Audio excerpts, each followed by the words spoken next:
उत्तर पूर्वी दिल्ली के सांसद मनोज तिवारी ने जगतपुरी विस्तार में डीडीए द्वारा निर्मित पार्क का लोकार्पण किया। मशहूर अभिनेत्री अमीषा पटेल, सांसद पत्नी सुरभि तिवारी, पुलिस आयुक्त की पत्नी अनु अस्थाना के साथ 5000 जरूरतमंद महिलाओं को सैनिटरी नैपकिन वितरित किए गए। इस अवसर पर मौजूद लोगों को संबोधित करते हुए मनोज तिवारी ने कहा कि खजूर पार्क से जगतपुरी विस्तार के अलावा आसपास के हजारों लोगों को न सिर्फ उन्हें स्वास्थ्य लाभ मिलेगा, बल्कि शीघ्र ही इसी जमीन पर बनने वाले उत्सव पंडाल से क्षेत्र को एक विकास का नया आयाम भी मिलेगा। उन्होंने कहा कि वर्षों अतिक्रमण की चपेट में रही ये जमीन भूमाफियाओं से मुक्त होने के बाद क्षेत्र के लिए वरदान सिद्ध होगी। मैदान में बने 500 मीटर पाथवे के बाद अब बागवानी विकसित की जाएगी और पर्यावरणीय सुरक्षा के बीच बनने वाले उत्सव पंडाल में शादी ब्याह के अलावा हर प्रकार के सामाजिक और धार्मिक आयोजन भी किए जा सकेंगे। मनोज तिवारी ने कहा कि जब प्रधानमंत्री नरेंद्र मोदी ने पहले सुलभ शौचालय देकर महिलाओं के सम्मान की रक्षा की, अब सैनिटरी नैपकिन वितरण के ऐसे आयोजन को प्रोत्साहित कर मिशन अनिवार्य के तहत देश की करोड़ों महिलाओं के सम्मान के साथ साथ उनके स्वास्थ्य की भी चिंता की है। उन्होंने कहा कि मिशन अनिवार्य के तहत विगत 2 वर्षों से इस तरह के आयोजन कर लाखों महिलाओं को मुफ्त में सैनिटरी नैपकिन उपलब्ध करा चुका हूं और इस कर्म को बढ़ाते हुए हमने दिल्ली में 1 करोड़ महिलाओं को मुफ्त सुविधा देने का एक लक्ष्य तय किया है। वहीं अभिनेत्री अमीषा पटेल ने कहा कि मैंने कभी सोचा नहीं था कि मैं जगतपुर विस्तार में जाऊंगी। आने से पहले मुझे लगता था कि जाम होगा, अव्यवस्था होगी, असुविधा होगी, लेकिन सिग्नेचर ब्रिज और फ्लाईओवर का निर्माण कर मेरा आगमन सुगम कर दिया। मेट्रो का निर्माण कार्य उत्तर पूर्वी दिल्ली को कई मायने में मुंबई के कई इलाकों से आगे जाने के लिए बढ़ाया गया कदम होगा। उन्होंने कहा कि मिशन अनिवार्य के तहत बिना संकोच, बिना शर्म के सभी बहनों को सैनिटरी नैपकिन का उपयोग करना चाहिए।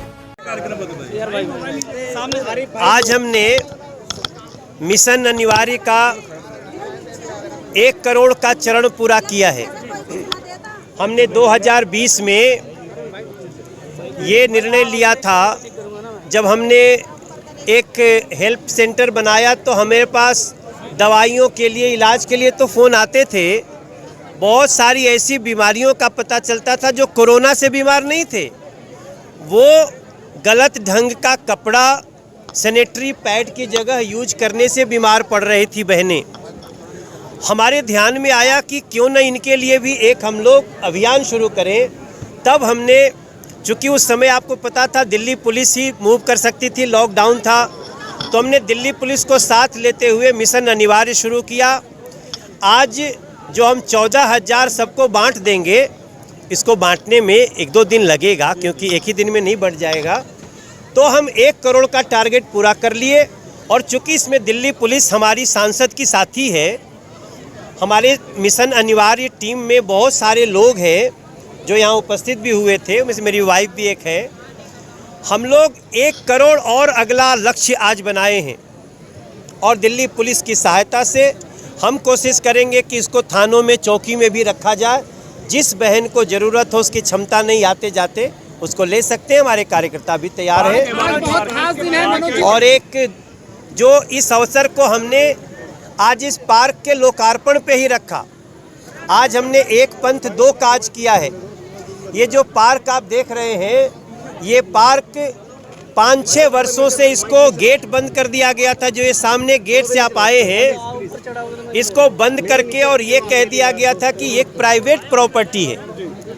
हमने इसमें 2 साल काम किया मेरे भाई बहन, और हमें डीडीए की इसमें 10-12 मीटिंग लेनी पड़ी।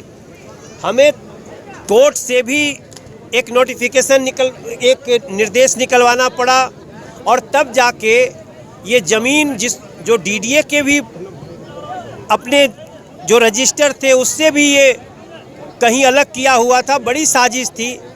तो आज उस पार्क को वापस लाया, उसमें पाथवे बनवा दिया है, और इसमें हम उत्सव पंडाल बनाने जा रहे हैं जो 2000 लोगों के बैठने का एक बड़ा सा हॉल होगा।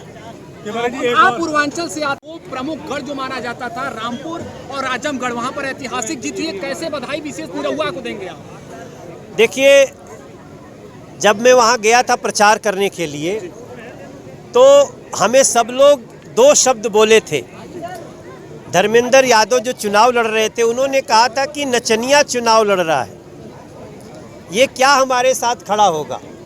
तभी मैंने कहा था कि धर्मेंद्र जी, भगवान कृष्ण की बंसी भूल गए, भगवान शिव का नटराज नृत्य भूल गए, संगीत साहित्य कला विहीन साक्षात पुक्ष विषाणहीन पशु। और आजमगढ़ ने उसको सफल करके दिखा दिया। निरहुआ की जीत, दिनेश लाल यादव की आजमगढ़ से जीत भारतीय जनता पार्टी की एक अनुपम जीत है। रामपुर से बीजेपी का सांसद बनना, लोधी जी का जीतना एक ऐसा इशारा है जिसको ये देश भी समझेगा और देश के विरोधी शक्तियां भी 2024 समझेंगी। के पहले यानी सेमीफाइनल। टॉप स्टोरी ब्यूरो के लिए दिल्ली से रवि डालमिया की रिपोर्ट।